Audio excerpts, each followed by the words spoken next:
There will be no raising of the tax-free income tax allowance to 60,000 zloty in Poland. After 100 days of inaction on the part of the Civic Coalition government, which promised just such a change before the elections, the opposition Confederation stepped in to help. Its ready-made bill on the tax-free allowance, however, ended up in the bin.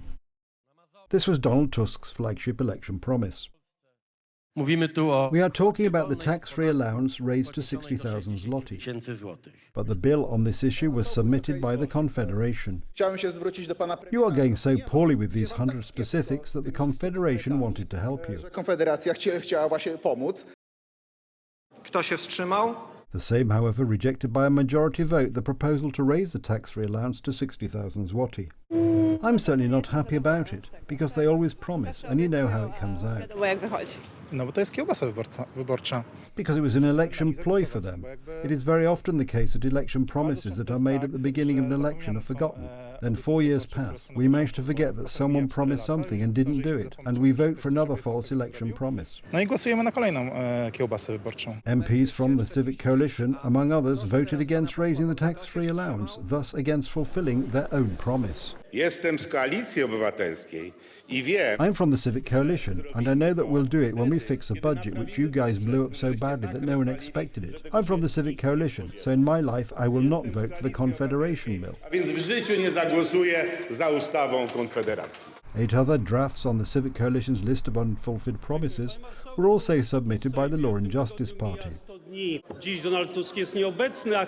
Today Donald Tusk is absent, and I wanted to address Donald Tusk with a question. Where are the election promises fulfilled? Where are the 100 promises that Donald Tusk promised? Ladies and gentlemen, it is not 100 promises, but 100 lies.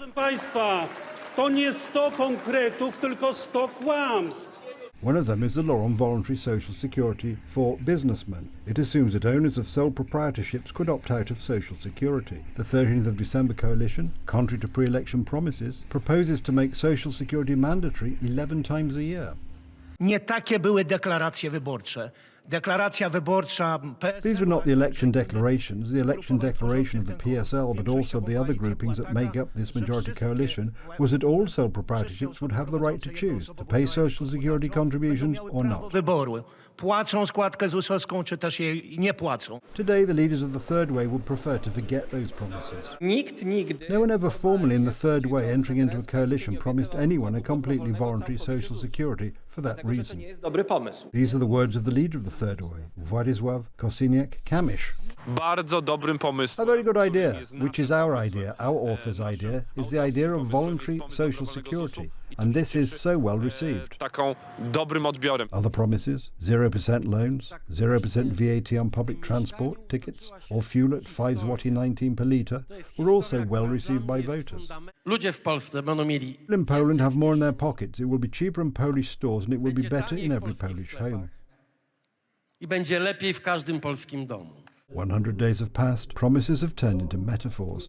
Jeśli z czegoś chciałbym się wytłumaczyć, If there is anything I'd like to account for, it's a failure to convince enough voters on the 15th of October so as to get all the instruments in hand. tak żeby dostać wszystkie instrumenty do ręki. To jest najtrudniejsza rzecz. This is the most difficult thing for Tusk and the Civic Coalition, because you have to account precisely for the specifics, while the only specific they are fulfilling, and more than fulfilling, is the fight against law and justice. Związują i to z nawiązką, to jest walka z PiS-em. The new government gives assurances that work is underway in the ministries on all the promises on the list of 100 promises. Law and justice politicians are responding by organising parliamentary inspections. These are expected to report on their results later this week.